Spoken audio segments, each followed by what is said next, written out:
Hey everybody, it's Grant and Tina back with you on Something to Talk About.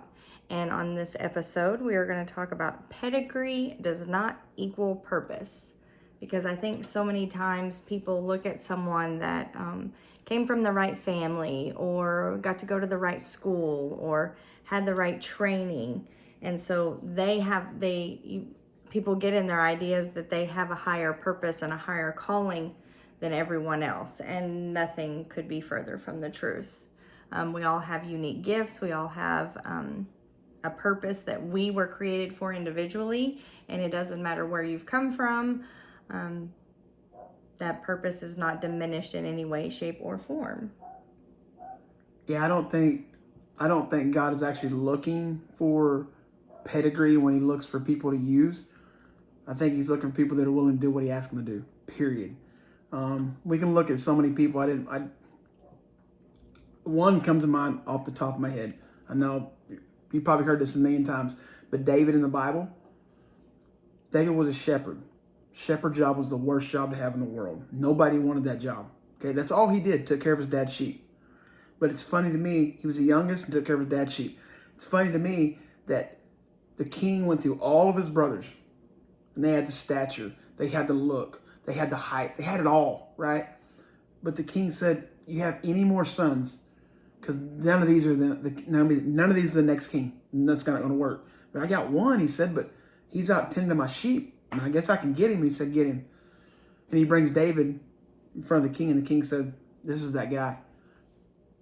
Who would have thought the guy taking care of the sheep, the worst job in the world, the king would have anointed David to be the next king of Israel? And we know what happened.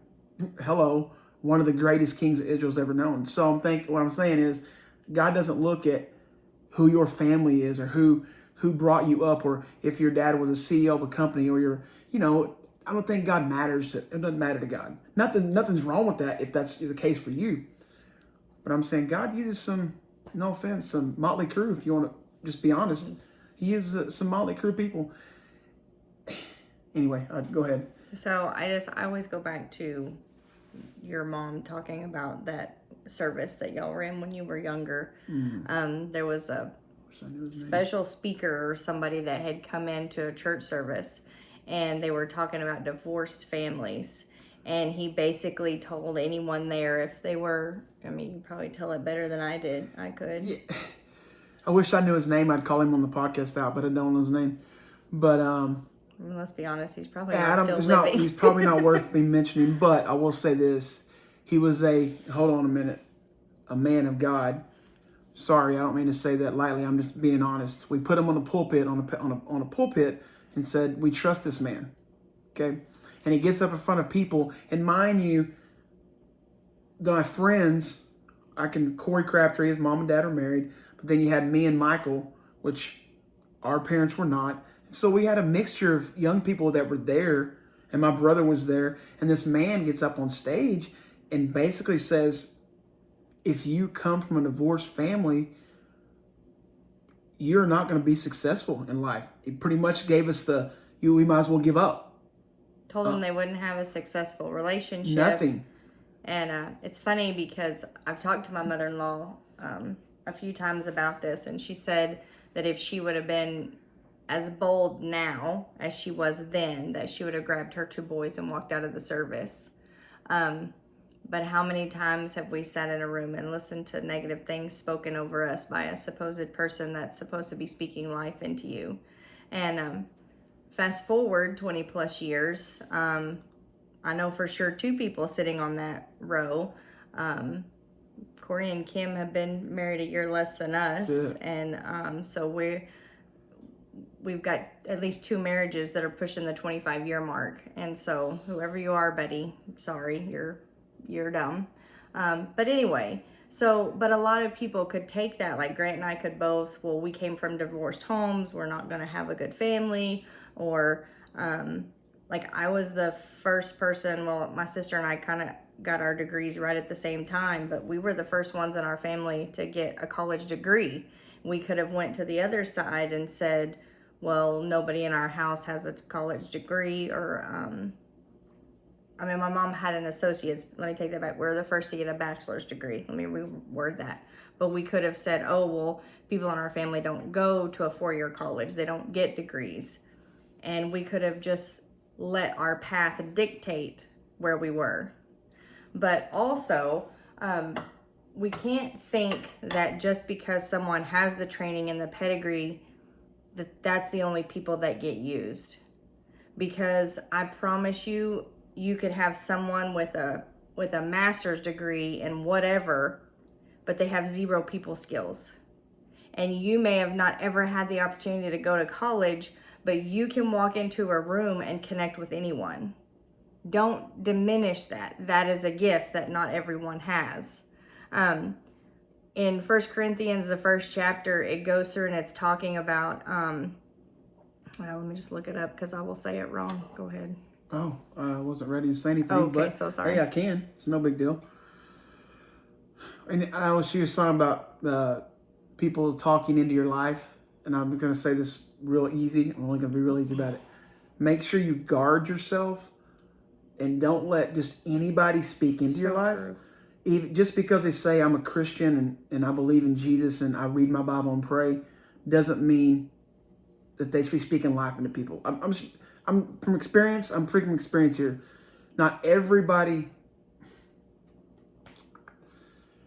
should be able to do that. I'm just going to say that. If you're that person, you need to really check yourself. You're not the end all be all of God speaking person. You're not the one that God's using to speak to everybody on the earth. Just not happening, okay? And just make sure if you're going to do that to somebody's life that you know 110% that God has told you to speak into their life. Because that's crucial, guys. You can direct somebody the wrong or right direction with you speaking life, and then they can trust you and believe in what you're saying. And that could have, if you're not pure, that could have a negative effect on their life. You could change someone's history right there. I'm not talking about that. I'm sorry. That was way off track. Sorry. So, okay, I apologize. back to the topic at hand. I'm sorry. It's okay. We do that a lot. So, I was talking about foolish things, wise things. In 1 Corinthians chapter 1, brothers and sisters, think of that when you were called. Not many of you were wise by human standards. Not many were influential. Not many were of noble birth. But God chose the foolish things of the world to shame the wise. God chose the weak things of the world to shame the strong. God chose the lowly things of the world and the despised things and the things that are not to nullify the things that are, so that no one may boast before him. It is because of him that you are in Christ Jesus, who has become for us wisdom from God. That is our righteousness, holiness, and redemption. Therefore it is written, let no one who boasts, boast in the Lord. Or let the one who boasts, boast in the Lord. And so if you read about that chapter, the leaders were getting, for lack of a better word, they were getting arrogant because they were like, oh, look at us, we're so smart, we know all the things. But again, you could be that person that you know how to love your neighbor. You're in your community and you are ministering to people and you're meeting the needs of your community. And so I just worry sometimes that we diminish the purpose and the call that we were called to do because we think it's less than, because there's not a spotlight. And I would venture to say that what is done behind the scenes sometimes is more impactful than what people see in the spotlight. This just came to me, okay? Listen to this. I think we sometimes equal purpose into things that look sexy on the outside.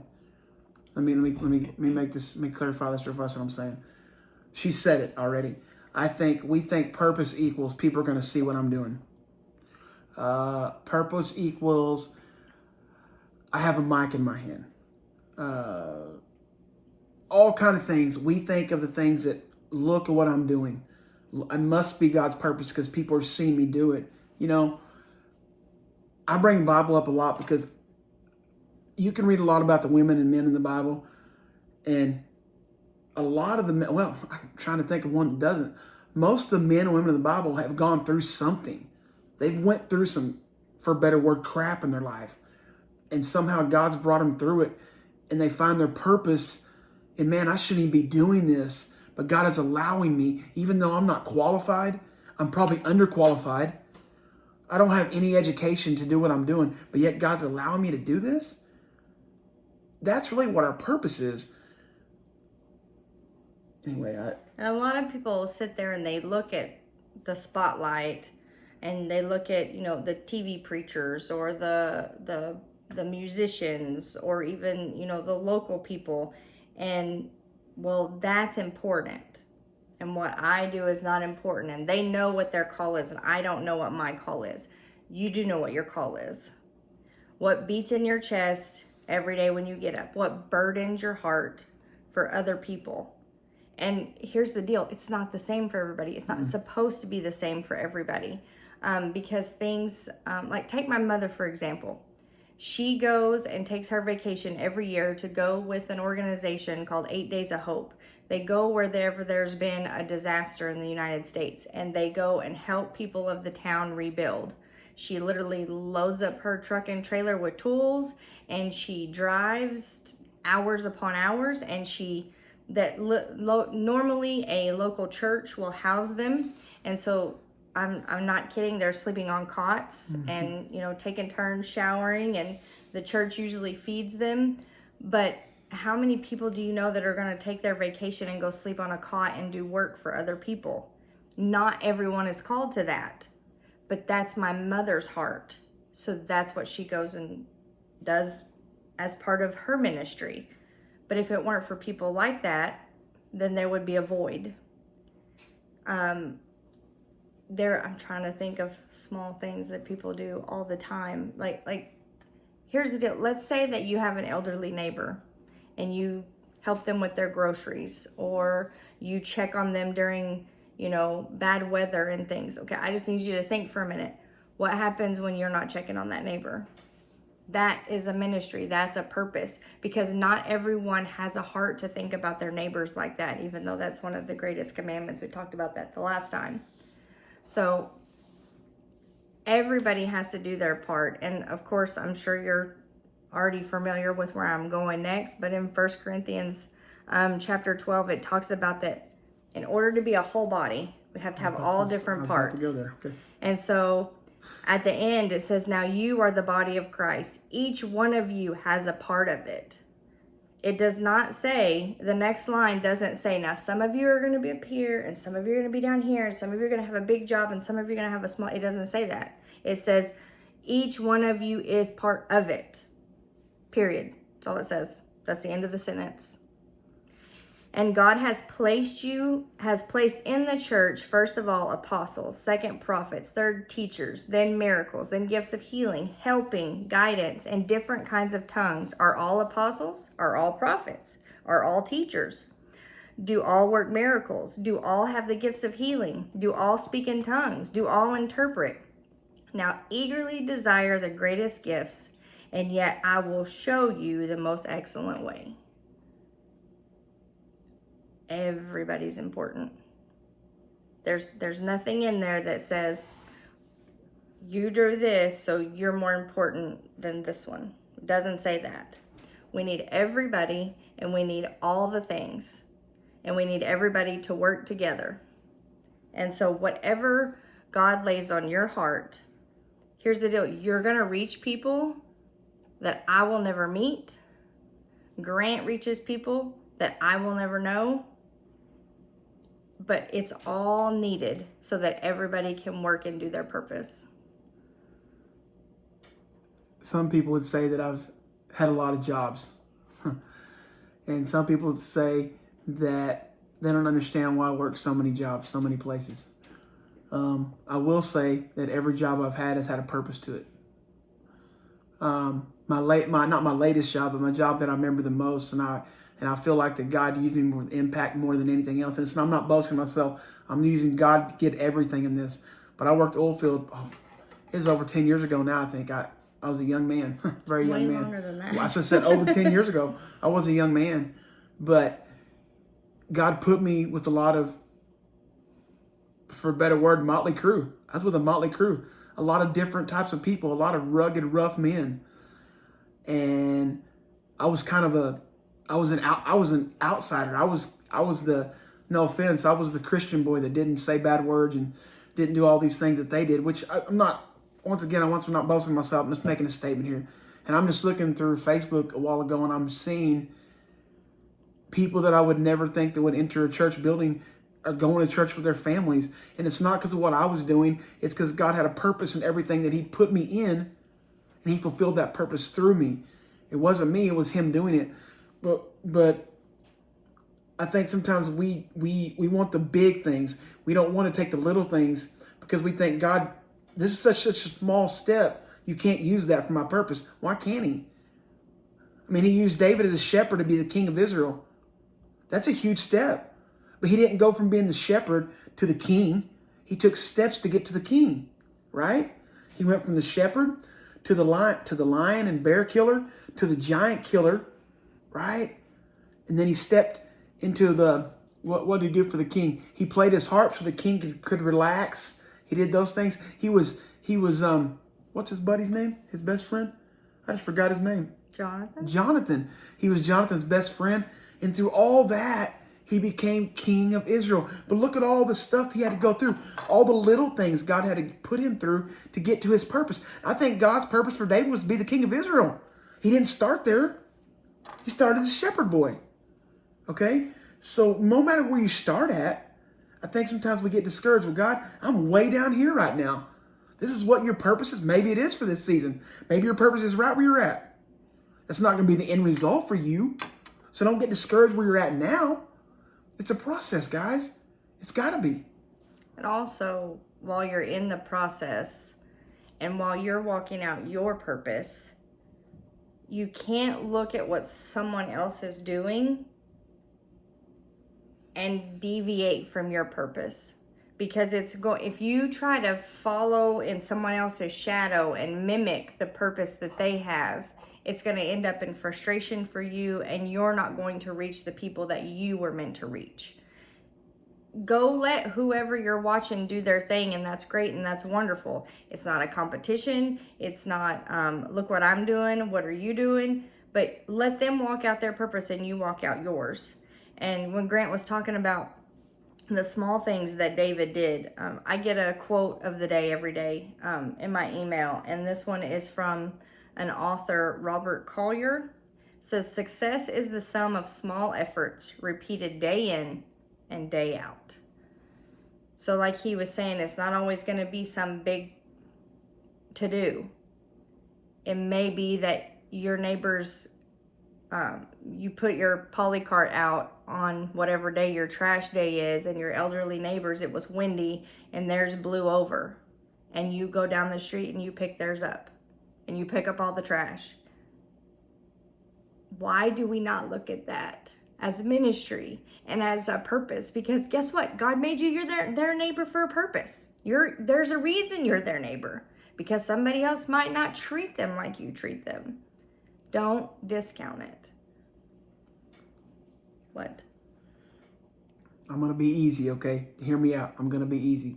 But this is our podcast, and so if something I say you don't like, I'm going to apologize now, but I'm just saying it because this is how I feel, okay? Growing up in the 90s in church, I'm not discounting my upbringing. I love the church in the 90s, okay? I probably wouldn't be the same person I am today if it wasn't the church, if I wasn't brought up then, okay? But I think as we get older, we need to, as a better word, think for ourselves and not live on mom and daddy's thoughts.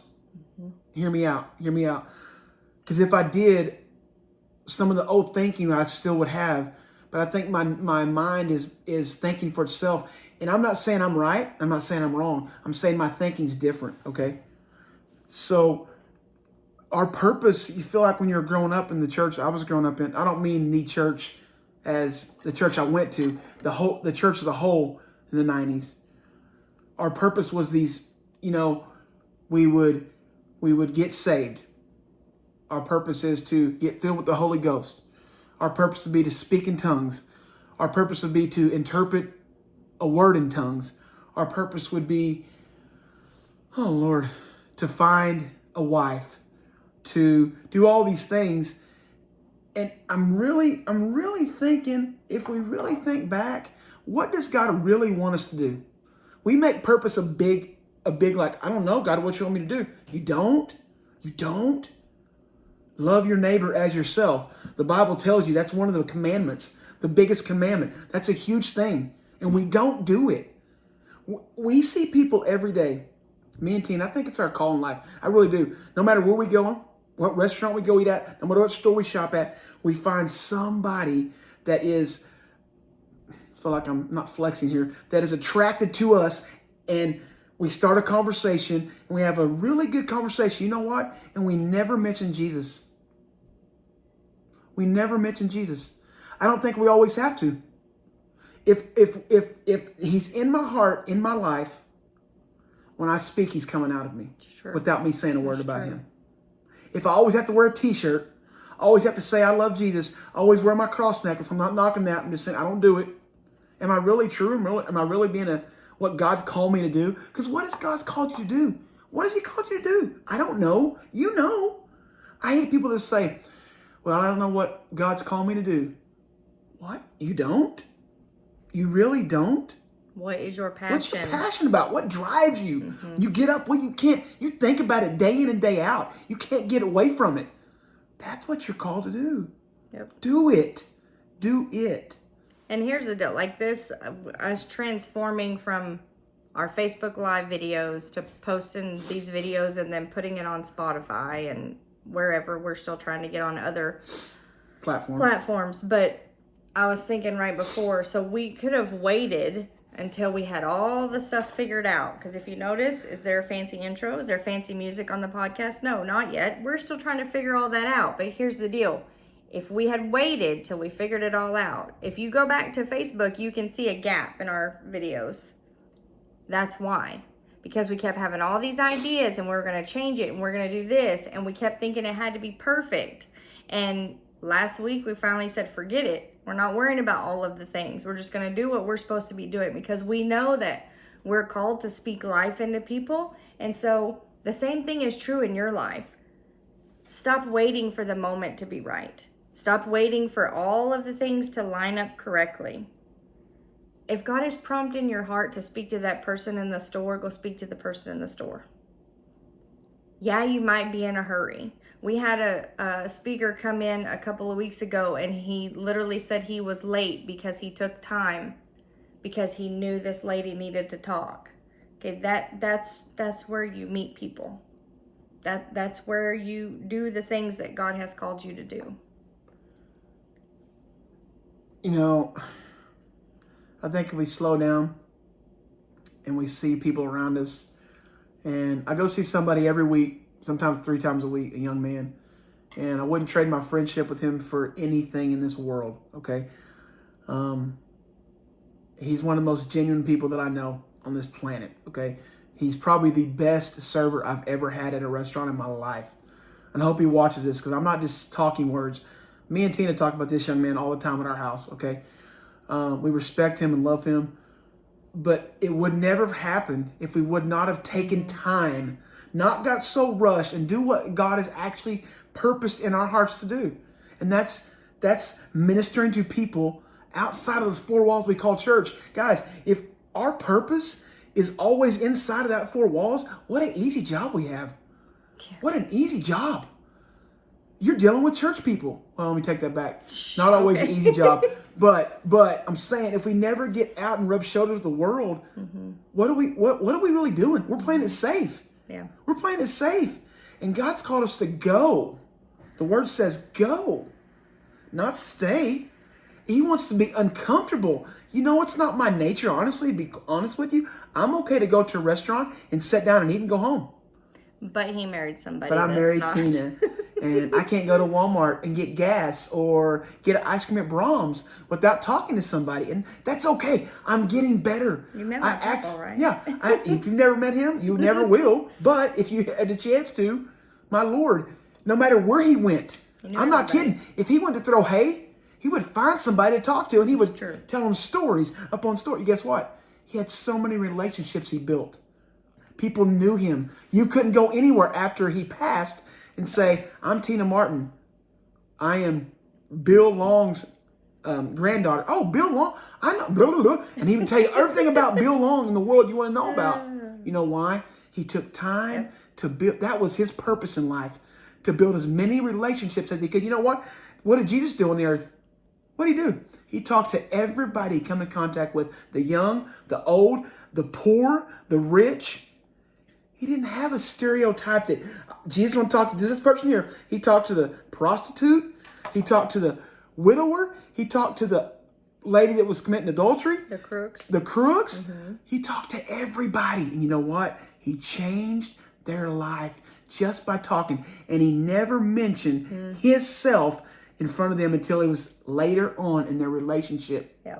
We ruin our purpose when we start with, you're a sinner, you're going to hell if you don't know Jesus. Well, I would venture You're turned off. That's not your purpose. You're turned off. Maybe that's not your purpose in life. Maybe it's not. Well, no, I'm saying that's To do never that. our purpose. No, it's never our that. purpose. No, never. So, but basically, I just feel like a lot of people look at other people and think, well, they have a call because they came from this family and they came from here and they did this and they have this training, and nothing could be further from the truth. We all have a purpose. We all have a call, regardless of where you are right now, regardless of what season you're in. There's a reason you're in that season. Your season may be amazing right now and your season may be terrible right now.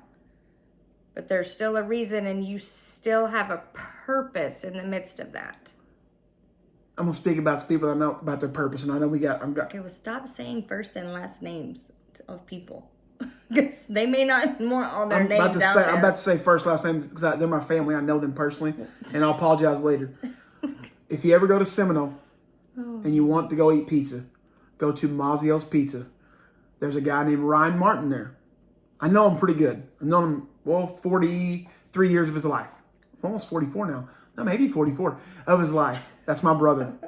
His purpose, if you've ever seen him in action, he talks to everybody that comes in that place. Yep. And the people love him. They call him Bubba. They want Bubba to make their pizza. You know why? He's built relationships. They know him. And when people come in, he knows he already has their order in the oven and has it out to him. He knows that. His wife, she cuts hair. She's great at it. Yeah, she's personable. I'm telling you guys, we make it a huge deal. If I'm not doing something huge, it can't be what I'm called to do. Why? Why? Why can't it be? Maybe you're the best greeter at Walmart. People love talking to you. When you walk in, you have a smile on your face. It radiates out of you. Maybe that's your purpose. Yep. But we make it such a big deal. Another thing we do, and I got to go with this, but we compare each other's purpose. Well, I'm not doing what you're doing, so maybe it's not good enough. Why don't you let me do my purpose? You do yours. Because we both can't do the same thing. That's why one of us is a hand, one of us is a foot, one of us is a neck, one of us is an ear, one of us is a mouth. We're all not good speakers. Sure. Maybe your job's not to talk or speak. Maybe it's to listen. We don't have enough listeners in this world. Just stop and listen. Because it's not all about you. Maybe people need to talk. That's what she's good at. When we go somewhere to talk, she most of the time lets them do all the talking first, and then she talks to them. But she listens to them. People will tell you they're hurting. They'll tell you what their problems are if you be quiet. Yep. What is your purpose? What is it? Find it. Find it and run with it. That's pretty much. That's what we got today. Man. Wow. Oh, before we go, I do want to say, and I'm not trying to be a cop out here, but we really need to pray for this nation, for this country. And I know you hear this all the time, but guys, there's got to be a shift in this country. There's got to be some awakening that says we cannot keep going the way we're going. And it's going to start with us. It has to. Guys, there's no way people should go somewhere and be able to do what the person did in Nashville, Tennessee. It should never happen. We should never hear about that. But we are. We are. Because people are hurting, they're broken, and they don't know where to turn. It's got to be us. Yep. We got to make a difference. We got to change, get our pride out of the way. If they're not making as much money as me, who cares? They don't talk like me, who cares? Their second preference, I don't care. Jesus loves them. Yep. We got to change. We have to. And so in your prayer time, always pray for our country. Yeah. I don't know why we don't do that, okay? We should always pray for our leaders and pray for our country because we need Jesus. We need him. Anyway, I'm sorry. Accurate. No, I've you're gotten All right, so just remember, your pedigree does not equal purpose. does not. Or lack thereof a pedigree. Doesn't matter. God can use you. Anybody. You may not know this, and you can look this up on your own. This can be your homework. God used a donkey in the Bible to talk to someone. So if he can use a donkey, or insert whatever word you want to replace for a donkey, pretty sure he could use you. So, anyway, all right. We love you guys, and we'll see you next time. Bye.